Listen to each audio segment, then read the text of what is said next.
తెలంగాణ రాష్ట్రంలో ఒక అతిపెద్ద ఆయుపట్టైనటువంటి సింగరేణి సంస్థను కూడా నిర్వీర్యం చేసి తద్వారా వాళ్ళ అనుయాయులకు కాంట్రాక్ట్లు ఇప్పించుకోవడం కోసం ఒక పెద్ద సింగరేణి అంటే తెలంగాణ బొగ్గు బంగారం బొగ్గు గని ఒక 137 సంవత్సరాల చరిత్ర ఉన్న 50,000 మంది ఉద్యోగులు పనిచేస్తున్న సింగరేణి సంస్థను అసలు కోల్ మైన్లు అన్నింటినీ కూడా బొగ్గును తీసి ఉత్పత్తి చేసేటువంటి గొప్ప సంస్థను ఒక మామూలు అవుట్సోర్సింగ్ దగ్గర బొగ్గు కొనే కాడికి దిగజార్చడం కోసం రేవంత్ రెడ్డి గారి నేతృత్వంలోని కాంగ్రెస్ ప్రభుత్వం కృషి చేస్తుంది. ఇది తెలంగాణ ప్రతి పౌరుడు ఖండించదగ్గ విషయం. ప్రత్యేకించి మొన్న హరీష్ రావు గారు ప్రస్తావించినటువంటి నైనీ కోల్ బ్లాక్ ఒరిస్సా రాష్ట్రంలో ఉన్న నైనీ కోల్ బ్లాక్ను ఇప్పుడు వాళ్ళు ప్రైవేట్ వాళ్ళకి ఇస్తే అక్కడి నుంచి సింగరేణి సంస్థ వాళ్ళు ఉత్పత్తి చేసిన బొగ్గును అంటే వాళ్ళ యంత్రాలు ఈ కాంగ్రెస్కు రేవంత్ రెడ్డి అన్యాయులు బంధువులు అందరు కూడా ఆడొక ప్రైవేట్ ఏజెన్సీ లాగా ఉండి ఆ బొగ్గు తీస్తే ఆ బొగ్గును టన్నుల చొప్పున సింగరేణి కొని సింగరేణి ఇటు ప్రభుత్వ రంగ సంస్థలకు విక్రయించడానికి తద్వారా సొమ్ము చేసుకోవడానికి అంటే ఒక మ్యానుఫ్యాక్చరింగ్ సంస్థను అవుట్సోర్సింగ్ ఏజెన్సీ లాగా ఒక మధ్య దళారిలాగా చేసేలాగా వీళ్ళ చర్యలు ఉన్నాయి. ఇది శోచనీయం. పోతే ప్రతిసారి రేవంత్ రెడ్డి గారు చెప్తుండ్రి ఏది బిల్లా రంగాలు రాష్ట్రం దోసుకున్నారు అని. మరి ఇప్పుడు ఈ రేవంత్ రెడ్డి సృజన్ రెడ్డి ఇద్దరు మీరు బావబామార్దులలా మరి ఎవరు బిల్లా ఎవరు రంగానో మరి రేవంత్ రెడ్డి గారు రాష్ట్ర ప్రజలకు చెప్పాలని చెప్పి కూడా మేము తెలియజేస్తాం. మొన్న అసలు హరీష్ రావు గారు ఏమన్నా అయితే వీళ్ళు ఇంకొక విషయం కూడా తెలంగాణ రాష్ట్ర ప్రజలు గమనించాలి.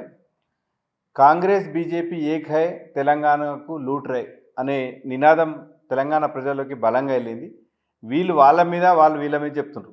సాక్షాత్తు తెలంగాణకు సంబంధించిన కిషన్ రెడ్డి గారే కేంద్ర బొగ్గు గని శాఖ మంత్రులు మైనింగ్ మినిస్టర్గా ఉన్నారు. తెలంగాణ రాష్ట్రంలో ఈ రకంగా ఒక బ్లాక్లో సైట్ విజిటింగ్ సర్టిఫికేట్ అనేది ఒక కొత్త పద్ధతిని అవలంబించి తద్వారా కాంగ్రెస్ పార్టీ రేవంత్ రెడ్డి తన అనుయాయులకే ఆ mining development and operator contract ఇప్పించడానికి ప్రయత్నం చేస్తున్నారు. దీంట్లో కొత్త విధానాలు ప్రవేశపెట్టి ప్రభుత్వ సొమ్మును సింగరేణి సొమ్మును కొల్లగొట్టడానికి ప్రయత్నం చేస్తున్న విషయం మరి కేంద్ర మంత్రి కిషన్ రెడ్డి గారు గమనించి స్వచ్ఛందంగా సుమోటోగా సిబిఐకి ఇవ్వాలి. వీళ్ళు ఏమంటారు దొంగతనం చేసినోడు దయచేసి నన్ను విచారించుర్రు అని మరి కాంగ్రెస్ అయితే ఎన్నటికీ చెప్పదు. కాబట్టి దొంగతనం చేసినోడు నా మీద విచారించుర్రి నేను దొంగతనం చేసిన నా పైన విచారించురని ఎందుకంటే కాంగ్రెస్ ప్రభుత్వం విచారించమని ఉత్తరమయ్యేది. అటు బీజేపీ కేంద్రంలో ఉన్న బీజేపీ దాని మీద సిబిఐ ఎంక్వైరీ చేయదు. ఇవన్నీ కళ్ళ ముందట రాష్ట్రంలో అందరి సామాన్య మానవుని కూడా అర్థమవుతుంది. అసలు రాష్ట్ర ప్రభుత్వ వైఖరి కూడా చూడండి. ఇప్పుడు నైనీ బ్లాక్లో ఈ రకమైన మోసం జరుగుతుంది. ఇది ఒక కుంభకోణానికి రేవంత్ రెడ్డి గారి సర్కార్ తెరలేపినరు. మీ క్యాబినెట్లో ఉన్న మంత్రుల మధ్య వాటాలు పంచుకునే పంచాయతీ ఎంత దూరం పోయింది అనే విషయం ఒక మంత్రికేమో ఐఏఎస్తోని ఒక అక్రమ సంబంధాన్ని అంటగట్టింది వీళ్ళే. అదే రకంగా కొన్ని ఏళ్ళుగా కాంగ్రెస్ పార్టీని పాపం పట్టుకొని ఉన్న ఒక దళిత ఉప ముఖ్యమంత్రి కూడా రేపు ఎవరైనా ముఖ్యమంత్రి పదవికి అడ్డం వస్తారన్న ఉద్దేశంలో క్యాబినెట్లో మంత్రుల ఒకరి లీకులు ఒకరికి ఇచ్చి సరే అది వాళ్ళ ప్రైవేట్ వ్యవహారం, దానికి సంబంధం లేదు. కానీ ఈ వ్యవహారంలో తెలంగాణ రాష్ట్ర సంపద సింగరేణి సంపదను కూడా వాళ్ళు లూటీ చేస్తురన్నదే మా ప్రశ్న.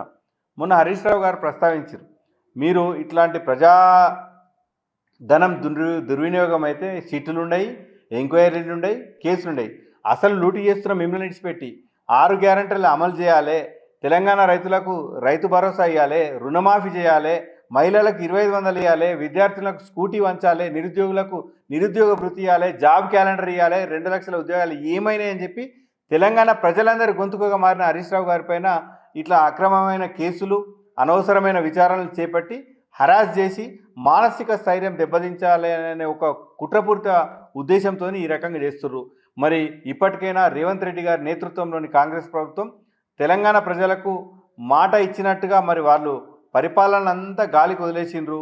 వాళ్ళ హామీలు తీర్చే ఆ వాతావరణమే లేదు. కాబట్టి అవన్నీ హామీలు అమలుగా చేత కాకుండా ప్రజల తరపున ప్రశ్నిస్తున్నటువంటి హరీష్ రావు గారిని, ప్రజా గొంతుక హరీష్ రావు గారిని ఈ రకంగా అక్రమ నిర్బంధం, అక్రమ విచారణ, అక్రమ కేసులతో అనుకుంటారు. ఇప్పటికే న్యాయస్థానాలను చట్టాలను గౌరవించే వ్యక్తిగా పార్టీగా బీఆర్ఎస్, వ్యక్తిగా హరీష్ రావు గారు న్యాయస్థానాలను చట్టాలను అప్రోచ్ అయితే ఇటు హైకోర్టులో సుప్రీంకోర్టులో వాళ్ళ తూతూ మంత్రపు కేసులు, లొట్టపీస్ కేసులన్నీ కూడా ఆల్రెడీ హైకోర్టు సుప్రీంకోర్టు డైరెక్షన్స్ ఇచ్చి ఉన్నాయి.